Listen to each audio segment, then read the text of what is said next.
Sir Remulla, na totoo yun. So bakit niya pinapasinungalingan?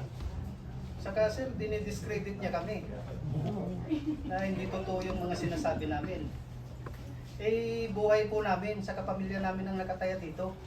Hindi namin isusugal ng ganun-ganun lang.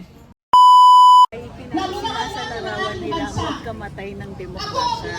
Dahil nga nakikita nila ang gulo dito sa Senado, mga kinatawan natin, na hinalal natin para gumawa ng batas, pero naririnig natin mga pangalan nila na binabanggit kaakibat ng posibleng krimen na ginagawa sa taong bayan.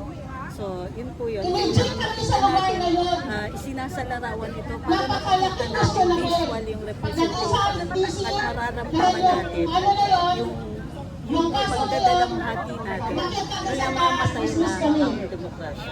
Kung gaano ka-importante na isa publiko na yung mga nalalaman ng 18 Marines po under sa leadership ni Sir Alan Peter Cayetano?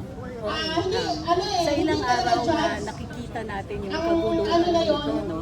Isa ang nakikita natin ay tila ayaw yata ipahayag, ayaw yata nila mailabas sa publiko ang pag-iimbestiga o pagsisiyasat sa mga pangyayari na nagdulot ng flood control issues natin. Bumabaha ng bumabaha kahit ang laki-laki ng nilalaan ng gobyerno para sa paglulutas nito at sa pagtulong sa ordinaryong mamamayan na hindi maanod dito sa baha. Malalim ang naisiwalat. Marami ang lumalabas na pangalan. Ang nakakabahala, pangalan ng ibang mga kinalal natin ng mga opisyalis na dapat nagtatanggol sa atin at pinagtatanggol ang buwis ng bayan at sinisiguro na ito'y maayos na ginagastos.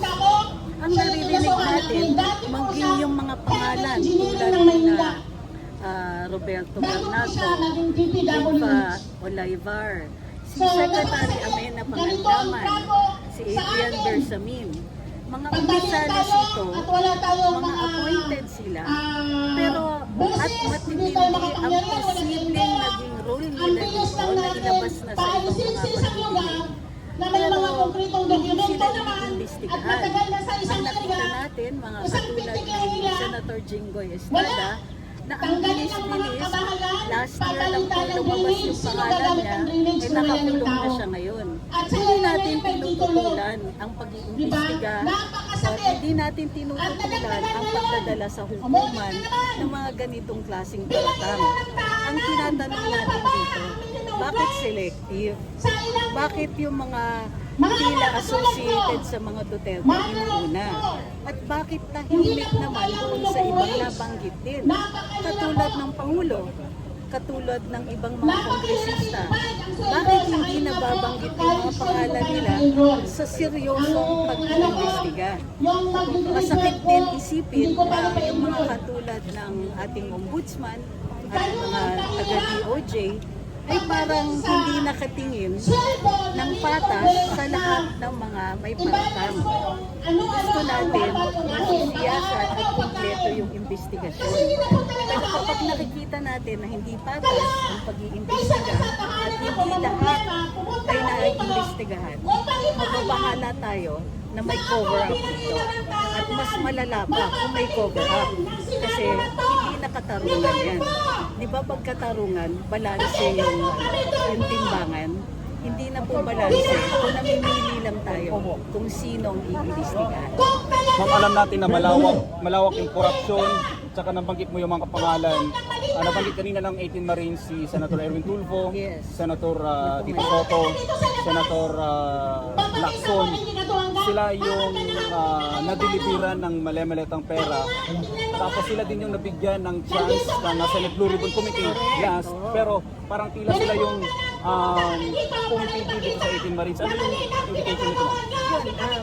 Hindi natin sinasabi na kumot nabanggit yung mga pangalan nila, guilty sila. Ang sinasabi natin, nabanggit yung pangalan ninyo, therefore, mag-submit kayo to investigation. Kaya ang nangyayari, yung mga umuupo sa Blue Ribbon, namimili lang sila ng tinatawag may mga pinipili silang hindi tatawagin, katulad nitong ating mga Marines, hindi yan hustisya. At mas masakit makita na may binanggit na pangalan, tapos yung mga yun pa, ang uupo bilang mga investigador.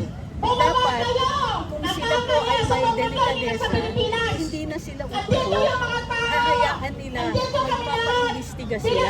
Kung wala silang tinatago, o sa tingin nila, maayos naman ang pamahalaan at anong patas ang laban, magsumiti sila sa investigasyon. Hindi natin nakikita yun. So, ang sakit naman, lalong-lalo na nabanggit yung pangalan, yung mga pangalan na binanggit mo.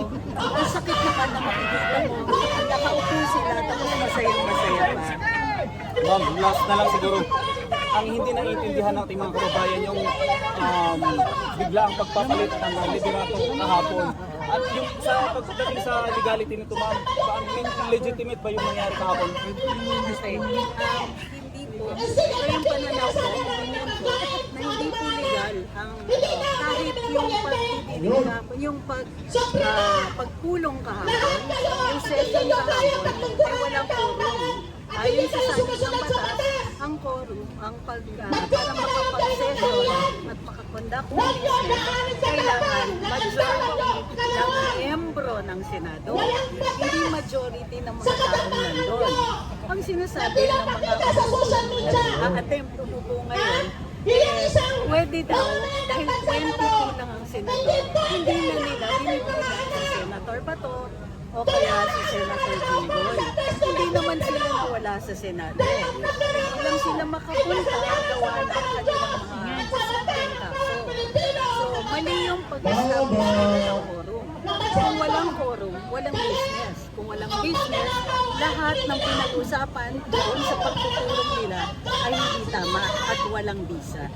Last na lang, sumakabilang bakod si Senator Cheese. Your comments on this?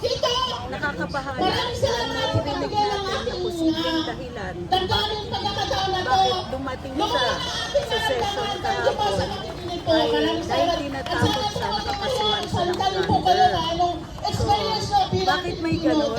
So, alam naman natin, ang pwede lang manakot ay yung mga taong may kapangyarihan. Yung may kapangyarihan na baka siguro na ipa-file o hindi ipa-file ang kaso.